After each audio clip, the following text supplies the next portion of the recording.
और हमारे साथ हमारी सहयोगी अंजू निर्वाण सीधे श्रीनगर से जुड़ रही है। हमारे साथ retired major general GD Bakshi साहब भी जुड़ रहे हैं, लेकिन पहले अंजू का रुख करेंगे। अंजू कुलगाम में मौजूद है। अंजू, जिस तरह की घटनाएं हो रही है, टारगेट किलिंग हो रही है, दहशत फैलाने की कोशिश है, क्योंकि जिस तरह का माहौल कश्मीर में हो गया था 370 हटने के बाद, वो आतंकिस्तान को कहीं ना कहीं मंजूर नहीं हुआ और प्रायोजित कर इस तरह की घटनाएं हो रही हैं। जी बिल्कुल, ये जो घटनाएं की जा रही हैं वो इसी वजह से की जा रही है क्योंकि 370 धारा 370 हटने के बाद जो कश्मीरियों की जिंदगी थी वो बिल्कुल ढर्रे पे आ रही थी। जो गैर कश्मीरी लोग थे वो भी यहाँ पर आके काम धंधा कर रहे थे। सरकार की ओर से उन कश्मीरी पंडितों को भी बसाने की दोबारा पुनः कोशिश हो रही थी जो कि 90 के दशक में यहाँ से चले गए थे, पलायन कर गए थे। तो वो सारी कोशिशों को नाकाम करना चाहते हैं आतंकवादी, लेकिन उनके ये सारे जो मंसूबे हैं वो पूरी तरीके से विफल होंगे क्योंकि जो सिक्योरिटी है वो इस पूरे इलाके की चाक चौबंद कर दी गई है। अमन, चैन, शांति आतंकिस्तान को मंजूर नहीं है। यही वजह है कि बौखलाहट अंजू लगातार सामने आ रही है। और जो टॉप कमांडर लश्कर का था उमर मुश्ताक, उसको मार गिराया गया। मेजर, ये समझना चाहेंगे मेजर जनरल आपसे कि जिस तरह के हालात हैं, टॉप कमांडर को मार गिराया जाता है, 370 हटता है, कश्मीरी पंडितों को वापस बसाने की कोशिश होती है, ये सब देख नहीं पा रहा है आतंकिस्तान।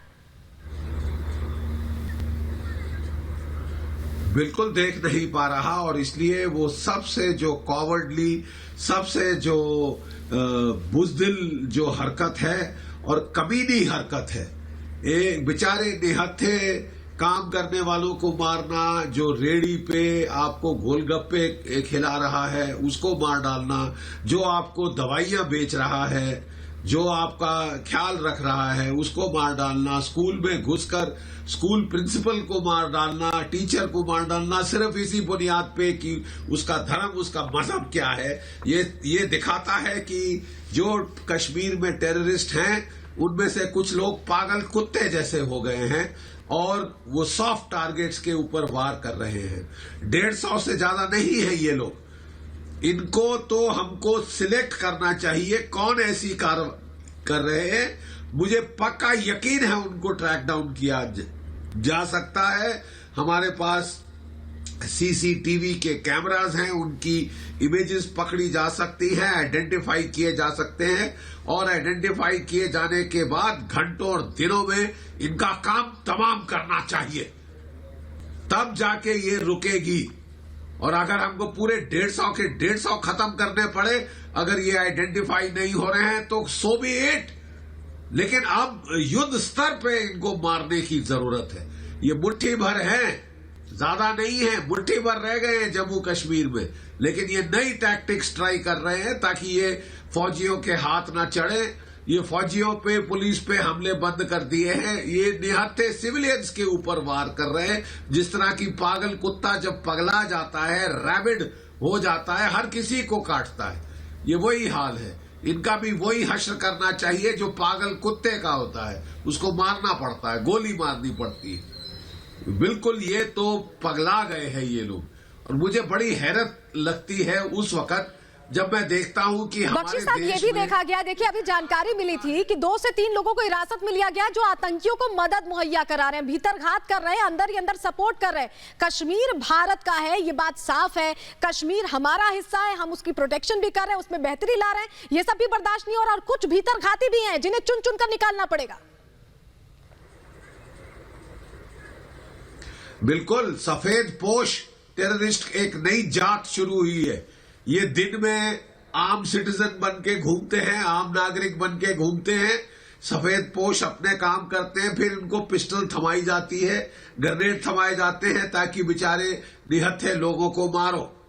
निहत्थे जो बेचारे लेबर क्लास हैं उनको मारो, जो अपने बेटी की शादी के लिए यहां काम करने आया है उसको मार डालो, जो तुम्हारी सड़कें बना रहा है, तुम्हारे रोड, तुम्हारे घर, अस्पताल बना रहा है उसको मारो। ये तो साहब बिल्कुल पागल कुत्तों के काम हैं और इनके ट्रीटमेंट यही वजह है बख्शी साहब कि एक बार फिर जो देश से आवाज उठ रही कि एक और सर्जिकल स्ट्राइक की यहाँ पर जरूरत है। अंजू भी लगातार हमारे साथ जुड़ी हुई है, कुलगाम में मौजूद है। अंजू, हम लगातार बात कर रहे हैं कि कुछ लोगों को हिरासत में लिया गया, उसमें एक महिला भी है जिससे पूछताछ हो रही है, जो इन आतंकियों को मदद मुहैया करा रही थी। और घाटी में किस तरह से सुरक्षा बढ़ाई गई है, जरा ये भी दर्शकों को बताइए।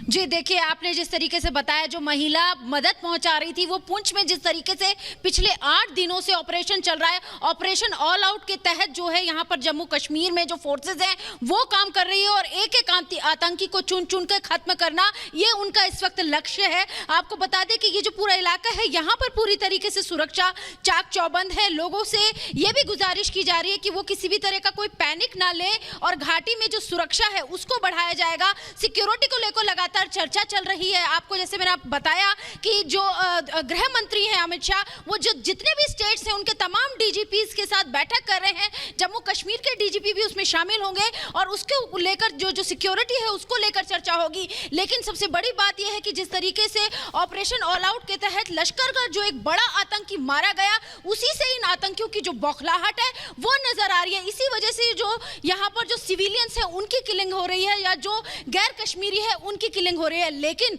सुरक्षा जो है वो यहाँ पर लगातार बढ़ाई जा रही है।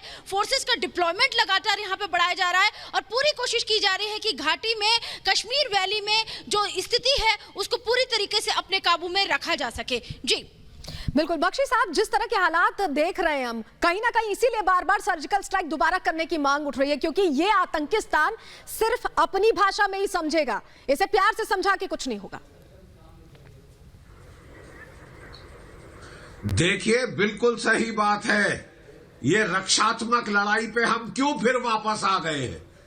हमने ये पूरा सिलसिला तोड़ा था। उड़ी में, बालाकोट में सर्जिकल स्ट्राइक की थी, एयर स्ट्राइक करी थी, पाकिस्तान पे पलटवार किया था, घर में घुस के मारा था। ये हम क्यों अब रक्षात्मक ढाल का ही इस्तेमाल करेंगे? और हमारे देश में एक ऐसे अजीब लोगों का तबका है जिनका पाकिस्तान का प्यार इसी वक्त उमड़ना था।